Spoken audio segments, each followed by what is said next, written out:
Magandang umaga po sa inyong lahat. Ako po si Congresswoman Rochelle Simpson. Ako, Ilocano Party List.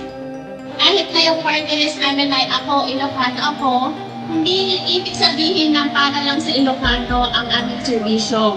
Ibig sabihin po nito kami, mga Ilocano po kami, generous po kami. Sabi nila, kulit mo daw Ilocano, pero sabi ng tatay ko na si Manong siya, hindi daw po totoo yun. Nakulibot ang Ilocano dahil tulad po ng aming tatay, gusto niya natin ang servisyo na karating sa buong bansa. Bilang ang Vice Mayor dito po sa ating bayan ng Rosa Moray. Bago po ang tuluyan bumati, gusto ko lang po pasalamatan ang lahat po ng suporta para pagtagumpayan po natin itong evento na ito. Bago na po yung ako, inubang ang party list, si Paumuna po, si Congresswoman Michelle Quezon, lahat po, ni Manong Champion po Quezon. Talagang po naka-call out support po sila sa atin, hinituran po nila tayo para kumain sa katuparan ang programa po na ito. Ganoon din po, of course, yung quick response system at yung provincial government na Ilocos na in-extend po yung tulong dito sa ating bayan para kaya sa katuparan po yung ating proyekto.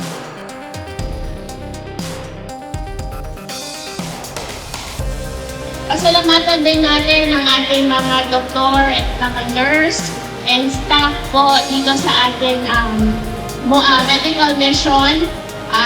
Dinala namin sila dito para magbigay ng serbisyo po dito sa North Sagaray. So, asahan nyo po na continuous po ang aming serbisyo dito sa Bulacan. Desuin po. Happy birthday to you. Happy birthday to you. Happy birthday. Happy birthday. Happy birthday to you. Salamat, mga Bulacan. At so,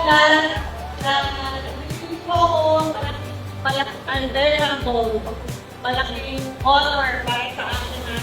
I spent my birthday with all of you guys. Maraming salamat po sa ating mga taga-North Sagaray. Thank you po.